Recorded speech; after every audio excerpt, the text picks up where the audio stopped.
When it comes to education, college is unlike any experience you've ever had before. You are left to figure it out on your own, and there's so many ways to go about it, so there's really no one correct path. And this can lead to a lot of mistakes. So in this video, I want to cover the more common mistakes that college students make. What is going on, YouTube? It's Drew. And on this channel, I like to discuss the college life and some of the more complicated topics with higher education. As someone who's worked with students directly at both 2- and 4-year institutions, I've noticed patterns in the mistakes that are made. And so in this video, I want to cover some of the more common mistakes and talk about some potential solutions to those. Starting with the first one, which is not going to class. And this sounds a little self-explanatory, but it's a bit of a trap. Because when you're a high school student, your time is accounted for. You have an adult telling you where to be and when to be there. Now, when you go to college, you have a lot more freedom. You have a class schedule and you have instructors who don't really tell you to be at class. Some will take attendance, but the majority will not. And it can be tempting to go to lunch with friends or pick up an extra shift at work when you don't have that accountability.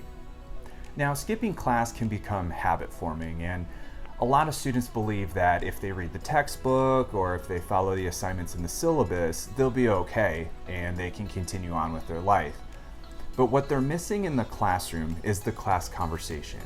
And these discussions are really in addition to the assigned reading and not necessarily about the assigned reading. And on top of that, if there's any changes to assignment deadlines or if there is a test date that is moved up or pushed back, a student who skips class is not going to know about that. And let's not forget that students are paying tuition, so students are paying to go to class.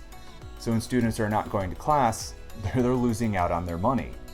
And this actually leads into a related mistake, and that is not studying. Students may have a lot of confidence coming out of high school that they understand how to study and that they understand how to tackle the difficulties that come with class. But when it comes to college classes, the general rule of thumb is to allocate 3 hours per week per class for studying.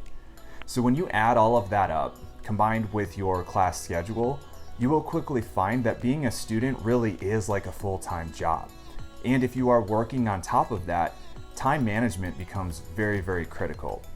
And so one of the ways to also really take advantage of studying is utilizing study groups. And this can be a distraction at times, but it can also really help you get involved with other people. You can meet new friends, and you can also share a lot of the same struggles.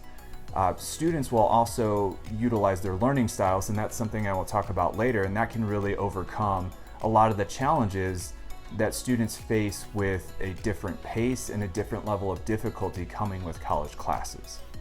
Now, speaking of learning styles, many students come into college not knowing that they even have a preferred style. They don't even know that they exist in most cases. And so there are 3 general preferred styles of learning, and that is auditory, visual, and kinesthetic.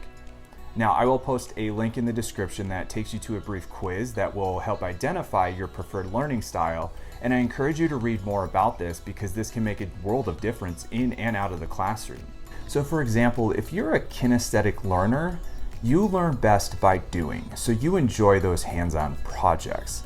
And if you're spending the majority of your time sitting in a lecture, you're not tapping into your strengths, and this can be boring, and it's no surprise that you don't feel engaged. So by reading up on your learning styles, you will be able to find tips and develop strategies to really get around these roadblocks and learn much more efficiently and also much more effectively, and it will greatly improve your academic performance. So when we look at the college experience, we know it brings its own unique set of difficulties. And for many students, failure of some sort is inevitable. So that could be failing your first test, it could be bombing a presentation, or completely forgetting to turn in an assignment. And some students may have been very successful in high school and got very good grades and did wonderfully, but are now finding themselves struggling. And students may begin to question the class, they may question their major, and they may even question if college is the right choice for them. And this can be very, very overwhelming. So the best way through this is to look at the situation. If it's a failed test, what happened? Did you not study? Did you not ask the right questions in class when you had the chance? And also, what resources or options do you have now? Can you go to tutoring? Can you go to the instructor's office hours and ask those questions and ask, how can I improve?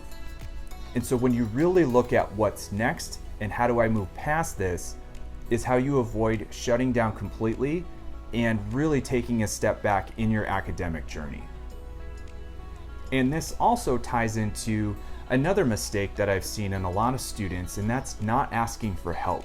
See, there's this common understanding that when you come to college for the first time, you're supposed to know exactly where everything is and exactly what to do and how to be the best student. And we all look at each other as if they all know it, but I don't. And that's not the truth at all. The truth is, no one really knows what they're doing. And so this is where asking for help really becomes important, because there are so many people on campus, from your instructors to the financial aid department to your advisor to even someone walking down the hall who works for your school, who can point you in the right direction, refer you to a department, or give you the resources that you need. So what I would say from my experience is that if you're stuck, ask for help. Ask your instructor for help if you are not really understanding the material. If you're not understanding your financial aid package, go to the financial aid office and say, I don't understand this.